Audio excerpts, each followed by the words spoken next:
So South Africa's health budget is failing to respond to the realities facing women, particularly those living in rural communities, and climate change is making things worse.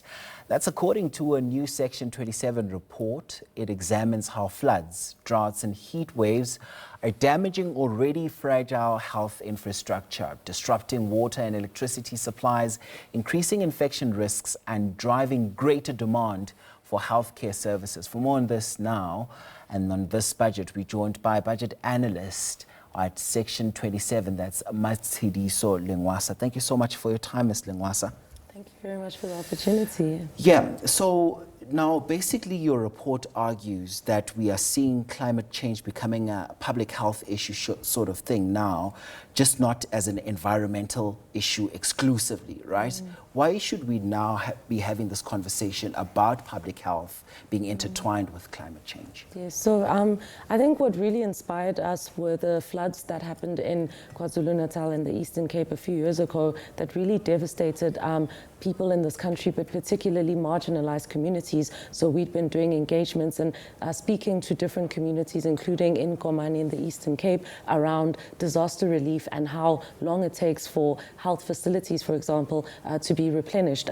So what happens is when there is disaster, often there isn't enough money because it's not budgeted for in that way, these extreme weather events. And so they have to reallocate existing money within this tight purse from one project to another, which then does mean that there is a disadvantage regarding the realization of the right to access quality healthcare services. And so we also saw, on the one hand, while the public health facilities are supposed to be a refuge and supposed to provide care in times of disaster, they are also quite fragile and being destroyed by disasters, by floods. And what do we need to do in order to recover? We've seen that monies, especially during disaster, often we see sites or instances of corruption and underspending and irregularities in that way, and it really is the marginalized people in this country who carry those costs. And so right now, I mean, next week we'll be speaking to communities again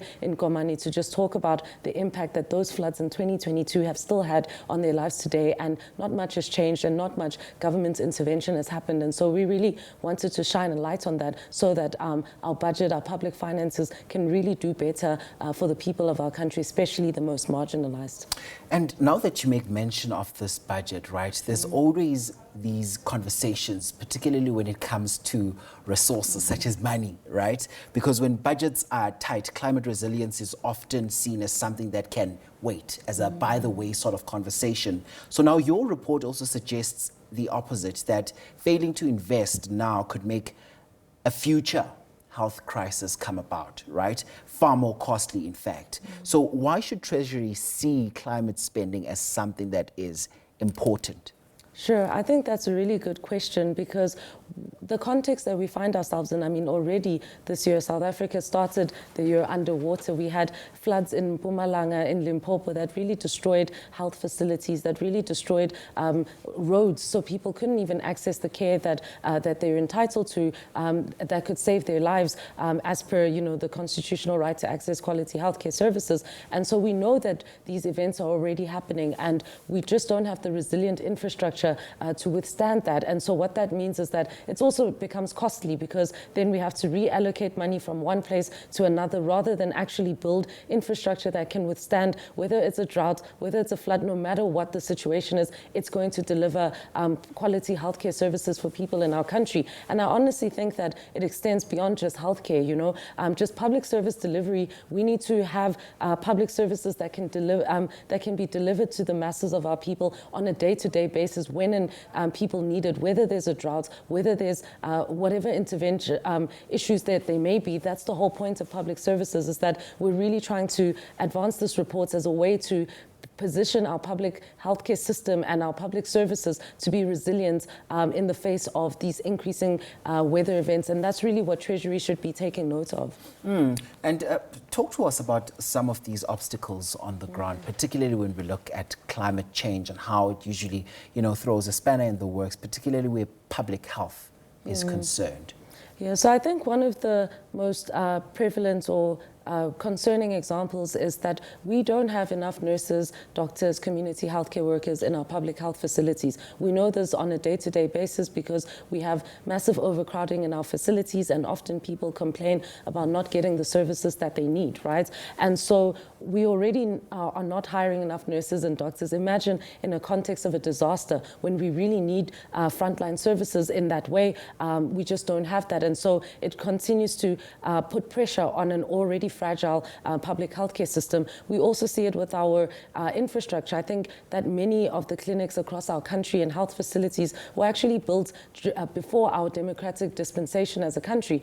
Yes, they are withstanding, they are barely alive. I mean, they're quite dilapidated, but that's because we haven't been repairing and maintaining that infrastructure. But what we now see is that if there has been any infrastructure being built over the past few years, it's very quick to get eradicated or destroyed by floods, if that. But this year, for instance, what's really been concerning is that there's been no money that's been allocated towards building a single clinic or a single health facility in our country, despite the need from the ordinary South Africans who are calling for public healthcare services that work. So already we have this problem on a day-to-day basis. It's just exacerbated so much more when there's a flood or when there's some form of disaster. Yeah, and say, for instance, then if National Treasury and the Department of Health adopted some of the recommendations that you propose in this particular report before the next budget, what would be the biggest impact? How would it impact South Africans?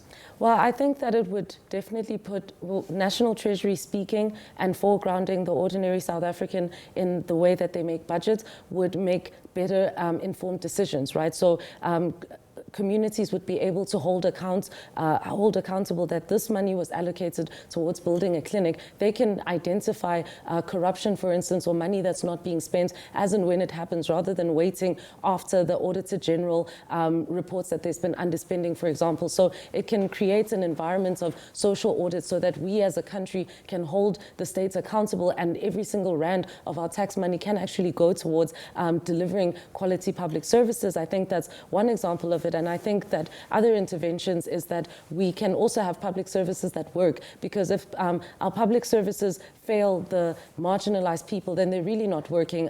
And so, the majority of people in our country, I think 84% of our country is medically uninsured. So one way or another, the majority of our people actually do need this public health services, and we do pay our taxes for that so that we can benefit from it. And so when we don't see our return, when we see a budget that spends so much more money on servicing our debts, but we don't have much to show in terms of the debt that we're taking out, we're not seeing new clinics in our in our communities. That really is deeply concerning, and we can really do better with our budget. And so would the focus be just on Komani for now? Or are you broadening it? Yeah, I think that's a really good question. So we've been engaging with Komani communities, women groups there for several years, but we continue. I mean, I come from Emalahleni Witbank, Mpumalanga, which has informed some of these perspectives, and through the Budget Justice Coalition, we do many community engagements. So we're really trying to engage with people, work with parliaments as well, so that we can get as many people in South Africa and the everyday South African to shape the budget so that it can be foregrounded in what's in the best interests of our people. All right, Thomas, thank you so much for popping in to come and chat to us about such an important matter here. Matshidiso Lencoasa is the budget analyst at Section 27. Thanks so much indeed.